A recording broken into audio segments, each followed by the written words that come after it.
우리 고백하겠습니다. 하나님 우리를 기뻐하십니다. 하나님 우리를 축복하십니다. 우리의 부족함과 우리의 연약함에도 불구하고 정말 하나님 우리를 기뻐하시고 축복하심을 믿고 나아가는 모두가 되시기를 주님의 이름으로 축원합니다. 지난 주일 예수님은 믿지만 예수님의 공동체에는 속하지 않았던 어떤 사람에 대한 이야기를 말씀드렸습니다. 요즘으로 하면 예수님은 믿지만 교회는 다니지 않는 사람이었다는 거예요. 이유가 무엇이었을까요? 예수님은 믿지만 왜 예수님의 공동체에 속하지 않았을까요? 제가 두 가지 이유를 생각해 볼 수 있다고 말씀드렸어요. 첫 번째는 12사도에 선택되지 못했기 때문입니다. 그 사람이 예수 이름으로 귀신을 쫓아내는 권능이 있었잖아요.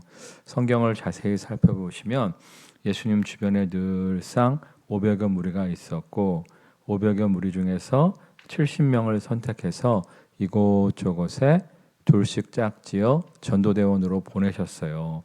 그럴 때 그 사람들이 각색 질병을 치유하며 예수 그리스도의 이름으로 흑암의 권세를 내쫓았잖아요. 그러니까 이 사람이 예수 이름으로 귀신을 쫓아내는 권능을 나타내는 것으로 봐서 70인 전도대의 일원 중 한 명이었을 가능성이 높아요. 그러니까 아마도 자기가 70인 전도대니까 12사도에 뽑힐 것을 기대했었는데 뽑히지 않은 거예요. 그거에 대한 시기와 질투와 원망으로 주님의 공동체를 떠나지 않았을까 생각해 볼 수 있고요. 두 번째는 12사도라고 뽑힌 사람들을 딱 보니까 하는 짓거리가 영 아닌 거예요. 12사도의 행실에 시험에 들어서 예수님은 믿지만 예수님의 공동체를 떠난 것이 아닌가, 이렇게 두 가지 이유를 생각해 볼 수 있다고 말씀을 드렸어요. 여러분은 1번이 더 맞는 것 같아요? 2번이 더 맞는 것 같아요? 오늘 읽은 말씀을 보면 2번이 더 맞는 것 같아요. 우리 42절 말씀 읽겠습니다. 또 누구든지 나를 믿는 이 작은 자들 중 하나라도 실족하게 하면 차라리 연자 맷돌이 그 목에 매여 바다에 던져지는 것이 나으니라. 제자들에게, 12사도들에게 너희가 누군가를 실족하게 한다면 그렇게 하는 것보다 차라리 연자 맷돌을 목에 메고 물에 빠져 죽는 게 낫다, 이렇게 말씀하세요. 이 연자 맷돌이란 자그마한 맷돌을 이야기하는 게 아니에요. 여러분 영화나 드라마를 보시면 소나 나귀가 엄청나게 큰 맷돌을 돌리잖아요. 이걸 얘기하는 거예요. 이렇게 큰 맷돌을 목에 달고 물에 던져지면 어떻게 돼요? 10중 8구 죽는 게 아니라 100% 죽는 거예요. 제 아들에게 왜 이런 말씀을 하셨을까요? 여러분 생각해 보세요. 밥을 잘 먹는 애한테 야, 밥 좀 먹어라, 이런 얘기 해요? 안 하죠. 밥을 먹을 때 전혀 흘리지 않고 잘 먹는 애한테 제발 흘리지 말아라, 이런 얘기 안 하잖아요. 그러니까 제자들한테 남을 실족시키지 말아라 말씀하셨다는 것은 지금 제자들이 뭐 하고 있다는 거예요? 남을 많이 실족시키는 행동을 하고 있다는 거예요. 그도 그럴 것이 예수님이 지금 십자가를 지고 고난의 길을 걷겠다고 하시는데 십자가 후에 부활의 영광을 말씀하시는데 제자들은 심심하면 모여서 야, 이제 예수님 왕 되실 거야. 왕 되시면 내가 영의정할 거야. 좌의정할 거야. 계속 다투기만 하잖아요. 그러한 모습들이 사람들에게 많이 시험으로 다가왔던 것 같아요. 그런데 여러분, 때로 우리가 교회를 다니다가 시험에 든다고 할지라도 교회를 떠나면 어떻게 돼요? 성경에 보면 나는 포도나무요 너희는 가지니 너희가 나를 떠나서는 어떠한 열매도 맺을 수 없다, 이렇게 말씀하세요. 아무리 힘들고 어려워도 시험 들고 상처받는 일이 있어도 주님의 몸된 교회에 꼭 붙어 있을 줄 아는 모두가 되시기를 주님의 이름으로 축원합니다. 주님의 몸된 교회에 꼭 붙어 있을 때 풍성한 열매 맺는 모두가 되게 될 줄 믿습니다. 정말 주님의 몸된 교회에 붙어 있는 것이 중요하기 때문에 제 아들한테 너희가 정말 사람들을 실족시키지 말아라. 사람들을 시험 들게 해서 우리 공동체를 떠나지 말게 해라. 이렇게 말씀하시는 건데 사실 우리가 누군가를 시험에 들게 하지 않는 것은 굉장히 힘들어요. 누군가를 실족시키지 않는 것은 사실은 굉장히 힘듭니다. 사실 예수님조차도 많은 사람들을 실족시키고 시험 들게 하셨잖아요. 이 바리새인들을 보세요. 바리새인들이 정말 메시아의 오심을, 하나님의 아들의 오심을 너무나 열망하고 사모하고 기다렸던 사람들이었어요. 그래서 정말 경건한 삶을 추구하면서 정말 금식하고 기도하면서 구별된 삶, 거룩한 삶을 추구하면서 하나님 속히 메시아를 보내어 주시옵소서. 속히 하나님의 아들을 보내주셔서 저 죄인들을 벌하시고 하나님 뜻대로 살려고 하는 우리들을 구원하여 주시옵소서. 메시아의 오심을 갈망했던 사람들이란 말이에요.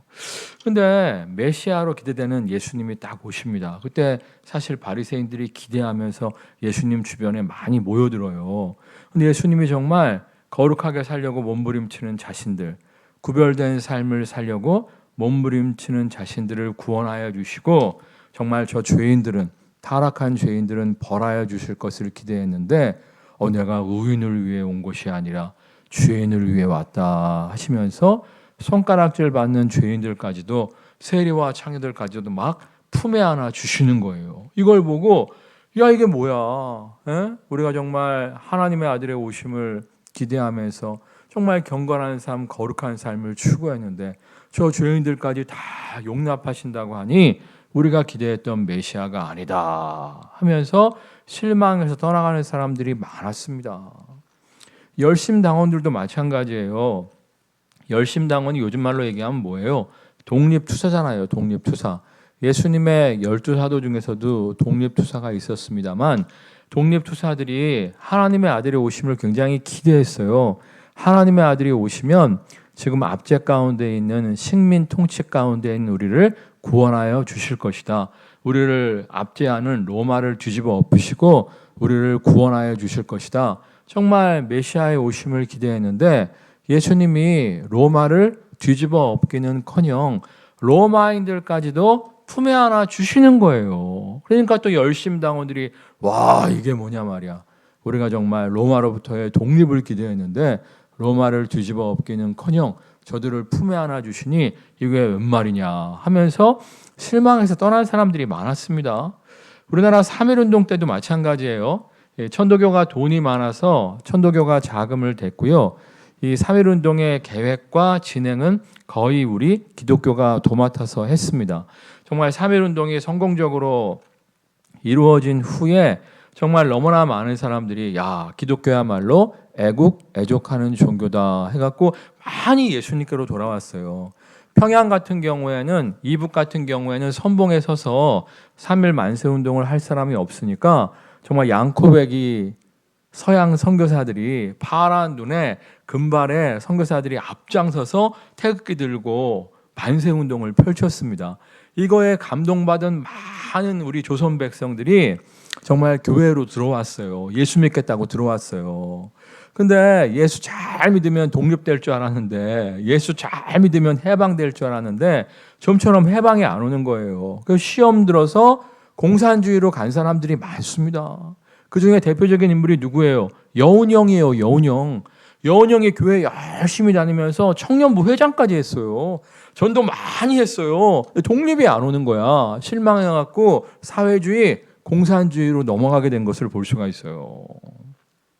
일반 백성들도 마찬가지였죠. 예수님 당시에 가나안 땅에 끔찍한, 갈릴리 땅에 끔찍한 흉년이 있어서 3일에 한 끼 먹기도 힘들었단 말이에요. 근데 예수님께서 보리떡 5개와 물고기 2마리로 남자만 5,000명, 여자와 아이들까지 합치면 2만여 명을 먹이시고 몇 바구니가 남았죠?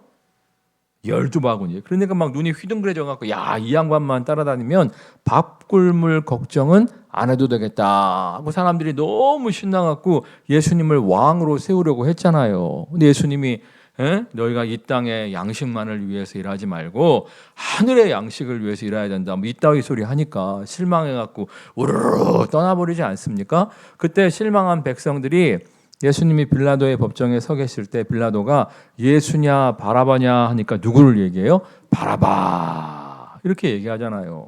사실 오늘 본문 말씀도 마찬가지예요.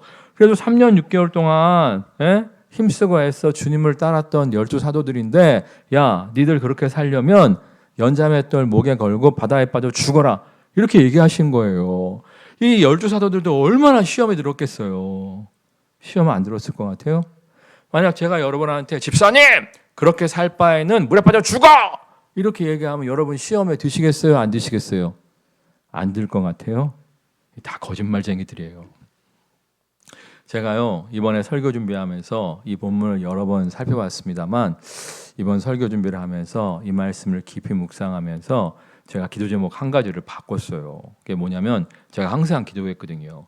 예수님처럼 말씀을 전하게 하여 주옵소서.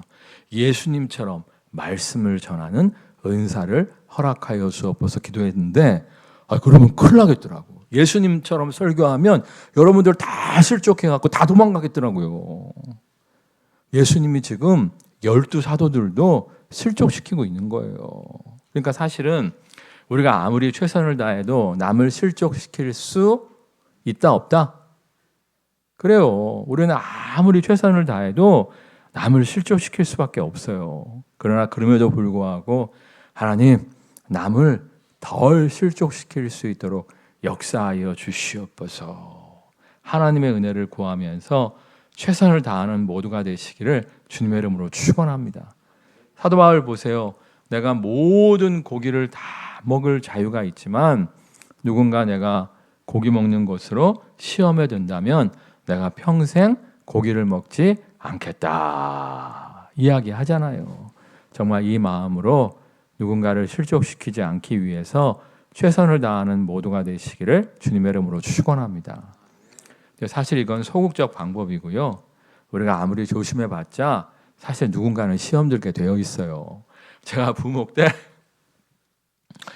어떤 집사님 두 분이 저한테 찾아왔어. 목사님, 담임 목사님 때문에 시험에 들었습니다. 왜 그러세요? 그랬더니 극장 갔다가 담임 목사님 가족을 만났대. 놀래지도 않아.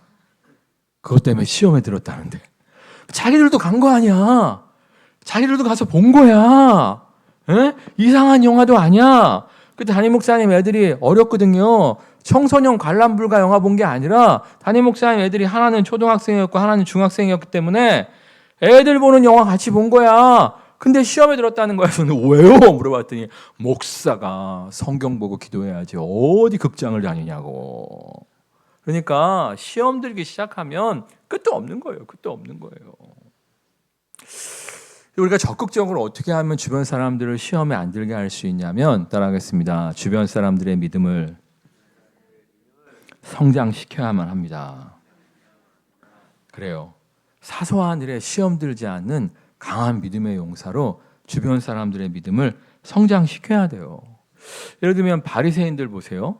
바리새인들이 자신들도 하나님의 용서가 필요한 죄인임을 자각하지 못한 거예요.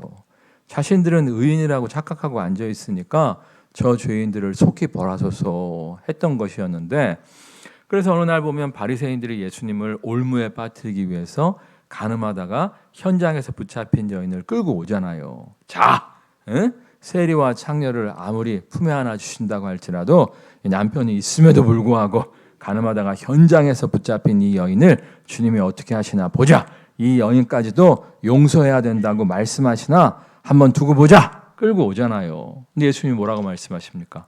너희 중에 죄 없는 자가 먼저 돌로 치라 말씀하시니까 누가 그러더라고. 졸고 있던 사람은 돌 던졌을 수도 있대. 다행히 졸고 있는 사람이 없었는지 다 돌 버리고 떠나가잖아요. 그러면서 몇 명의 바리새인들이 예수님께로 돌아온 것을 볼 수가 있죠. 열심당원들도 마찬가지예요. 이스라엘 백성들만 하나님의 백성, 하나님의 자녀가 아니라 온 세상 사람들이 하나님의 백성, 잃어버린 하나님의 자녀임을 깨닫는다면 그들 또한 러마인들을 품어주는 그리스도의 사랑을 이해할 수 있게 되었겠죠. 일반 백성들도 마찬가지입니다. 너희는 먼저 그의 나라와 그의 의를 구하라. 그리하면 이 모든 것을 너희에게 더하시리라. 너희가 이 땅의 양식만을 위해서 일하는 것이 아니라 하늘 양식을 위하여 일할 때 오히려 너희의 모든 것을 공급하여 주신다. 이 말씀을 그들이 온전히 깨닫고 믿게 된다면 오병이어의 기적을 또다시 베푸시지 않는다고 할지라도 주님을 향한 믿음에서 이탈하지 않겠죠. 우리도 마찬가지예요. 우리도 정말 주님의 몸된 교회에 끝까지 붙어 있으려면 우리의 믿음을 키워야 돼요. 여러분 정말 자주 시험에 빠지는 영적인 어린아이에서 봉사하고 헌신하는 청년의 신앙으로 자라갈 줄 아는 모두가 되시기를 주님의 이름으로 축원합니다. 청년의 신앙에서 모든 것을 다 받아주는 아비와 어미의 신앙으로 자라갈 줄 아는 모두가 되시기를 주님의 이름으로 축원합니다. 우리가 정말 영적인 아비와 어미가 돼야 돼요. 아버지 어머니들은 다 받아주잖아요. 다 받아주잖아요. 우리 애들도 그래요. 뭐 뻑하면 나한테 시험 받았다. 아빠한테 삐졌다. 뭐 이러면서도 힘들면 또 어때요? 아빠! 아빠! 그럴 때 야, 너 저번에 나한테 삐졌다고 했잖아. 너 저번에 나한테 섭섭하게 했잖아. 제가 이래요? 그냥 귀여워서 받아주잖아요. 이러한 영적인 아비와 어미의 마음을 갖출 줄 아는 모두가 되시기를 주님의 이름으로 축원합니다. 근데 이건 평신도만이 아니에요. 목회자들도 마찬가지예요. 목회자들도 믿음의 그릇을 좀 키워야 돼요. 요즘 나이 드신 목사님들이 젊은 목사들, 젊은 목회자들 걱정을 참 많이 해요. 왜냐하면 젊은 목회자들이 조금만 힘들면 교회를 때려치고 사표 쓰고 나가버려요. 얼마 전에도 제 동기 목사님 교회에 청소년부 전도사가 새로 왔는데 2주 만에 사표 내고 나갔대요. 이유가 뭐냐면 교사회의 하는데 교사들이 자기를 무시한다고.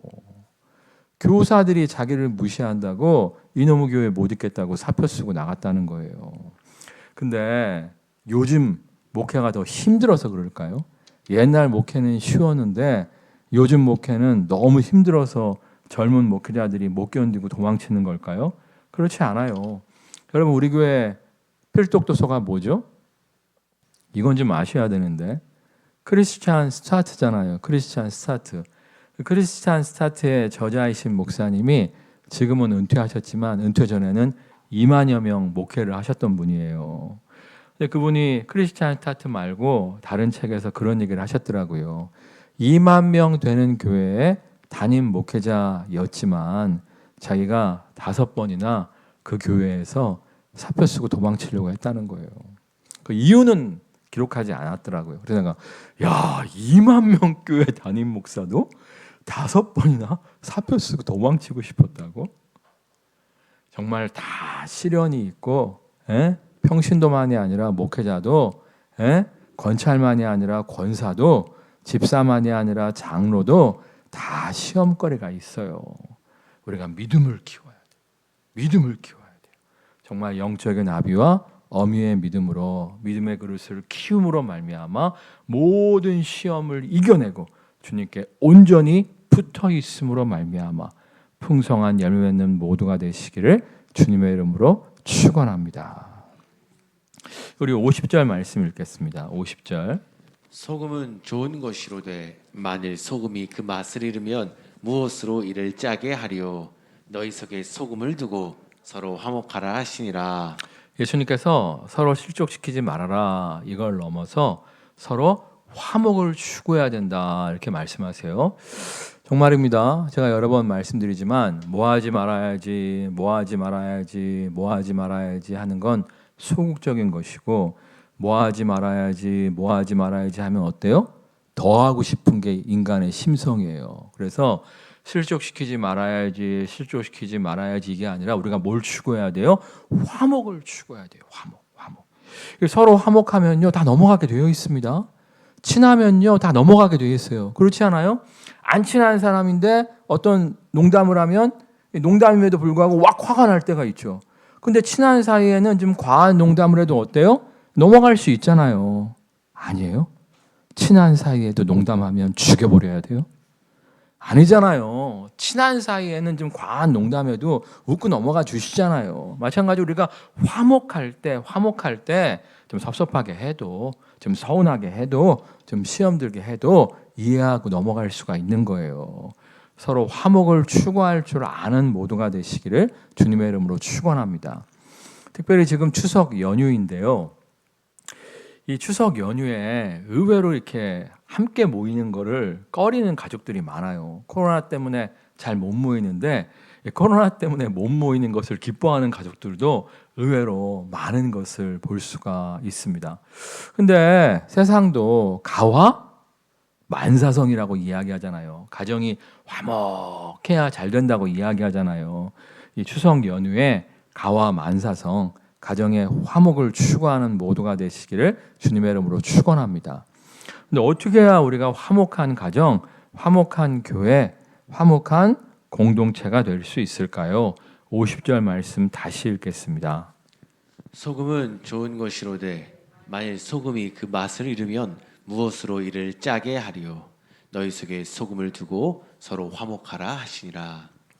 뭘 두고 서로 화목하라 이렇게 말씀하시죠? 소금. 이 소금이 뭘 뜻하는 거예요? 이 보통 요즘에는 변치 않는 약속할 때 뭘 얘기하죠? 다이아몬드를 얘기하잖아요. 변치 않는 약속, 다이아몬드 해갖고 이제 신랑 신부들한테 열심히 팔아넘기잖아요. 그건 상술이고요. 원래 이제 구약 성경을 쭉 읽어보면 변치 않는 언약을 이야기할 때 무슨 언약이라고 이야기해요? 소금 언약이라고 이야기하잖아요. 왜냐하면 소금은 불변하기 때문에 그래요. 예를 들어 다이아몬드 같은 경우에는 깨져요. 다이아몬드는 부서집니다. 근데 소금은 깨지고 부서져서 물에 녹아버려도 다시 물을 증발시키면 어떻게 돼요? 소금이 남아있잖아요. 그래서 변치 않는 약속을 이야기할 때 소금 언약 이렇게 얘기하는데 그러니까 하나님의 말씀이 그러니까 하나님이 이스라엘 백성에게 얘기할 때 나의 변치 않는 말씀으로 너희와 언약하노라. 소금처럼 변치 않는 나의 약속을 믿어라. 이렇게 말씀하시는데 그러니까 소금이란 변치 않는 하나님의 약속, 하나님의 말씀을 이야기하는 거예요. 특별히 어떠한 말씀으로 우리가 서로 화목을 추구해야 되냐면 마태복음 참고 구절 보겠습니다. 너희 중에 누가 아들이 떡을 달라 하는데 돌을 주며 생선을 달라 하는데 뱀을 줄 사람이 있겠느냐. 너희가 악한 자라도 좋은 것으로 자식에게 줄 알거든. 하물며 하늘에 계신 너희 아버지께서 구하는 자에게 좋은 것으로 주시지 않겠느냐. 그러므로 무엇이든지 남에게 대접을 받고자 하는 대로 너희도 남을 대접하라. 이것이 율법이요 선지자니라. 여기 보면 이 말씀이 참고 구절이 두 가지 방점이 있는데 하나는 좋은 것 주시는 하나님이라는 거예요. 이 사실을 믿으십니까? 근데 이 사실을 믿는다면 우리가 어떻게 행해야 되냐면 12절입니다. 12절 다시 읽겠어요. 그러므로 무엇이든지 남에게 대접을 받고자 하는 대로 너희도 남을 대접하라. 이것이 율법이요 선지자니라. 정말 하나님께서 우리에게 좋은 것을 주시는 분이심을 믿는다면 그 사실을 믿고 남에게 대접을 받고자 하는 대로 내가 먼저 남을 대접할 수 있어야만 한다는 거예요. 그러니까 내가 누군가의 용서를 받기를 원한다면 내가 먼저 용서해야 하는 것이고 누군가 나를 기다려주기를 원한다면 나도 누군가를 기다려줄 수 있어야 하는 것이고 누군가 나를 존중해 주기를 원한다면 나도 누군가를 존중해 줄 수 있어야만 한다는 거예요. 그렇게 남에게 대접을 받고자 하는 대로 내가 먼저 남을 대접할 때 하나님께서 좋으신 것들로 우리의 인생에 응답하여 주신다는 거예요. 저는 사실 이 말씀을 깊이 있게 묵상합니다. 그래서 인간관계에서 언제나 내가 어떠한 대접을 받기를 원할까 생각해보고 내가 대접을 받기를 원하는 대로 남을 대접해줘요. 그러면 화목이 이루어지고 화목을 추구하는 나의 인생에 하나님의 응답이 더욱더 좋은 것으로 임하는 것을 경험하게 됩니다. 여러분 정말 이 약속의 말씀을 믿으십니까? 우리가 남에게 대접을 받고자 하는 대로 우리가 먼저 남을 대접할 때 우리 기도에 좋은 것으로 응답하시는 하나님을 믿으십니까? 이 하나님을 믿고 이번 추석 연휴에 화목을 추구하세요. 우리가 진실로 화목을 추구할 때 주께서 우리에게 좋은 것으로 응답하시는 풍성한 가을이 되게 될 줄 믿습니다. 찬양하겠습니다.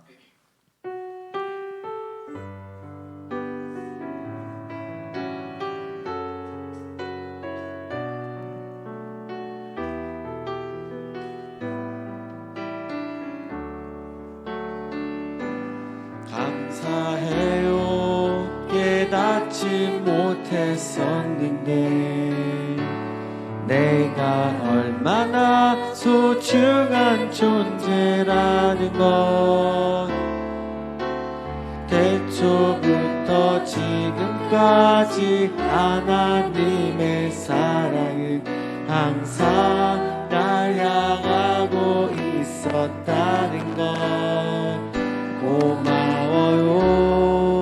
그 사랑을 가르쳐준 당신께 주께서 허락하신 당신께 그리스도의 사랑으로 더욱 섞이며 이제 나도 세상에 전하리라. 당신은 사랑받기 위해 그리고 그 사랑 전하기 위해 주께서 택하시고 이 땅에 심으셨는 또 하나의 열매를 바라시며 당신은 사랑받기 위해 그리고 그 사랑 전하기 위해 주께서 택하시고 이 땅에 심으셨네 또 하나의 열매를 바라시며 주께서 택하시고 이 땅에 심으셨네 또 하나의 열매를 바라시며. 누군가를 실족시키지 않도록 늘 조심하게 하옵소서. 그러나 먼저 믿음을 키우는 모두가 되게 하옵소서. 우리가 믿음을 키움으로 말미암아 자주 시험에 빠지는 인생이 아니요 오히려 서로 용납하고 존중하며 화목을 추구하는 인생 되게 하여 주옵소서. 먼저 남을 섬기고 대접하며 화목을 추구함으로 말미암아 더욱 좋으신 하나님의 응답을 누리는 모두가 되게 하여 주옵소서. 합심해서 기도하겠습니다. 하늘의 사력 쌓으신 아버지 하나님, 우리가 먼저 실족하지 않게 하여 주시옵소서. 아버지 그러기 위해서 내가 먼저 믿음이 자라나게 하여 주시옵소서. 아버지 내가 믿음이 자라는 것으로 말미암아 하나님의 화목을 추구하게 하시고 주님 아버지 비록 나를 수고하게 한 사람이 있을지라도 아버지 나의 믿음이 성장하로 말미암아 아버지 이겨내게 하여 주시옵소서. 또한 제가 남을 먼저 대접하게 해주시옵소서. 내가 남을 먼저 대접함으로 말미암아 주여 아버지 대접만을 바라는 것이 아니라 내가 먼저 섬기고 내가 먼저 나아갈 때에 아버지 그들도 나를 섬겨주고 함께 서로 화목을 추구하며 주님 이것이 주의 복음이요 진짜임을 깨닫게 해주시옵소서. 믿음의 그릇을 키우게 하여 주옵소서. 이를 통하여 자주 실족하고 넘어지는 자가 아니라 오히려 품어주고 용서하고 이해하는 자가 되게 하여 주옵소서. 정말 우리가 화목을 추구하게 하여 주옵소서. 남에게 대접을 받고자 하는 대로 내가 먼저 남을 섬기고 대접하며 화목을 추구하게 하여 주옵소서. 우리가 화목의 일꾼 되어질 때 우리를 기뻐하시며 우리의 간구에 우리의 기도에 더욱더 좋은 것으로 응답하시는 하나님을 만나게 하여 주옵소서. 예수 그리스도의 이름으로 기도드립니다. 우리 고백하겠습니다. 화목을 추구합시다. 진실로 우리가 화목을 추구할 때 더욱더 우리 기도에 좋은 것으로 응답하시는 하나님을 만나게 될 줄 믿습니다.